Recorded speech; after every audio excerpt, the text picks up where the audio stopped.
Bismillahirrahmanirrahim. Assalamualaikum warahmatullahi wabarakatuh. Sebelumnya perkenalkan saya Melan dari kelas L01 NIM 190388201009. Nah, dalam kesempatan ini saya itu akan membahas secara singkat mengenai landasan neurologis bahasa.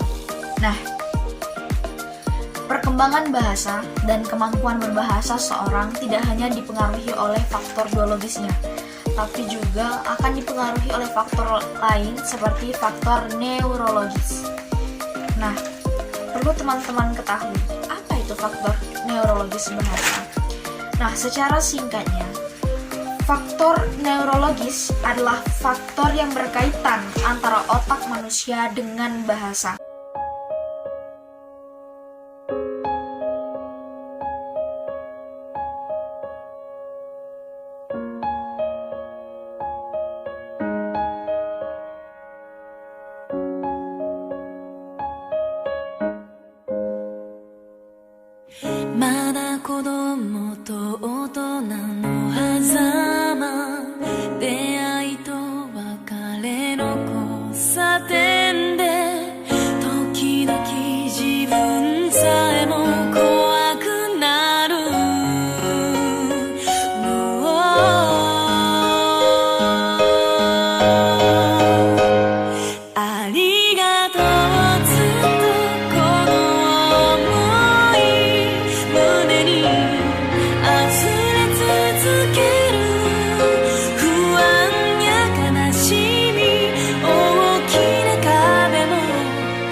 Setelah adanya landasan neurologis ini yang mampu menjawab pertanyaan bahwa manusia memiliki kemampuan berbahasa tetapi hewan tidak.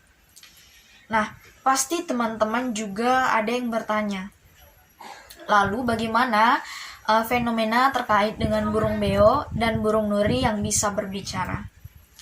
Perlu teman-teman ketahui, adanya istilah mengerti bahasa dan dapat berbahasa merupakan dua hal yang berbeda.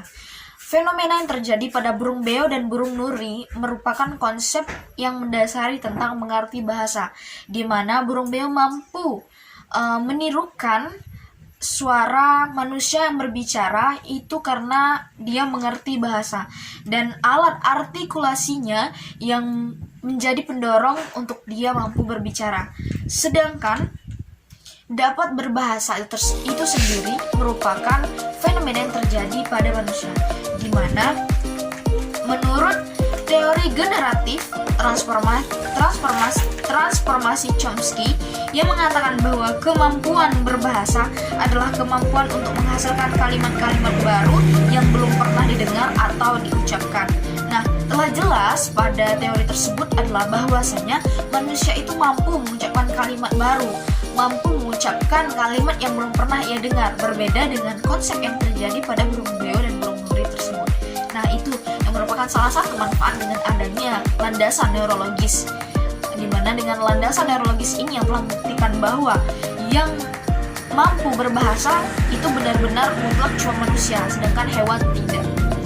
Nah, selanjutnya di sini saya akan membahas tentang kaitan otak dengan bahasa. Otak memegang peranan penting dalam berbahasa.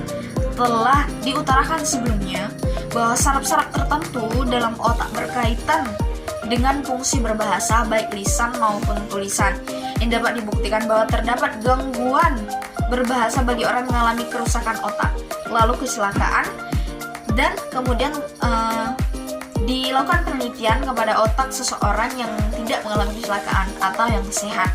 Nah, kemudian ada dalam otak ada namanya saraf-saraf.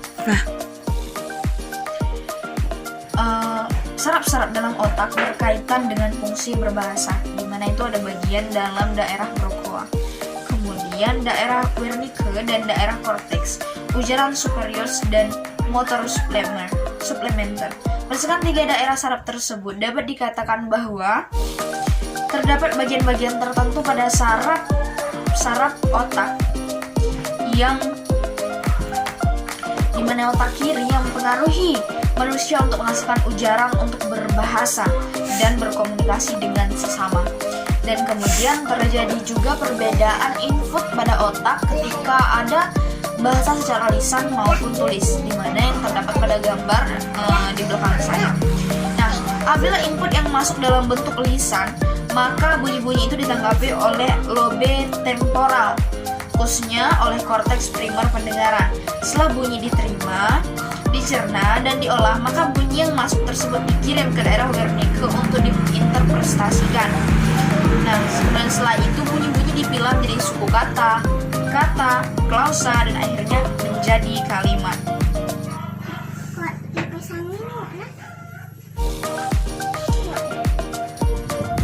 Kemudian setelah bunyi diberi makna dan dipahami isinya, maka ada 2 jalur kemungkinan. Jika masukan tadi hanya sekedar informasi yang tidak perlu ditanggapi, maka masukan tadi cukup disimpan saja dalam memori. Namun bila masukan perlu ditanggapi secara verbal, maka interpretasi dikirim ke daerah Broca melalui fasciculus arcurat. Nah, intinya perolehan pada otak atau input pada otak tentang bahasa lisan maupun tulisan itu berbeda cara inputnya, seperti yang telah saya jelaskan lihat pada gambar di belakang saya. Kemudian fungsi otak secara singkatnya akan saya jelaskan. Pertama ada bagian otak dan fungsinya. Yang pertama adalah lobus depan, itu yang dimana itu berfungsi menolong manusia untuk berpikir, plan, fokus, dan bergerak. Kemudian hipotalamus, yakni mengawal suhu badan, lapar, dan haus. Kemudian lobus limbik itu yang dimana adalah kawal emosi, memori, dan terangsang. Kemudian lobus parietal mengawal rasa, kemudian sentuh dan kesakitan. Kemudian lobus occipital memproses apa yang kita tampak. Kemudian cerebellum penting untuk penyeimbangan badan. Kemudian hippocampus bantu dalam memori jangka panjang. Kemudian ada batang otak di mana untuk kawal pernapasan, degupan jantung, riak muka, dan sebagainya. Kemudian lobus temporal memproses apa yang kita dengar. Dan terakhir adalah kelenjar pituitari, yakni mengawal perembasan hampir semua hormon. Nah, dari penjelasan singkat yang telah saya utarakan tadi, bahwasanya adalah kesimpulannya adalah neurologis atau kaitan bahasa dengan otak itu dimana pemerolehan bahasa, kemampuan berbahasa seorang sangat dipengaruhi oleh bagaimana kapasitas otaknya, kemampuan dari otaknya. Nah, itu sangat terjadi perbedaan ketika seseorang yang mengalami gangguan pada otaknya, maka juga akan terganggu dalam berbahasanya seseorang.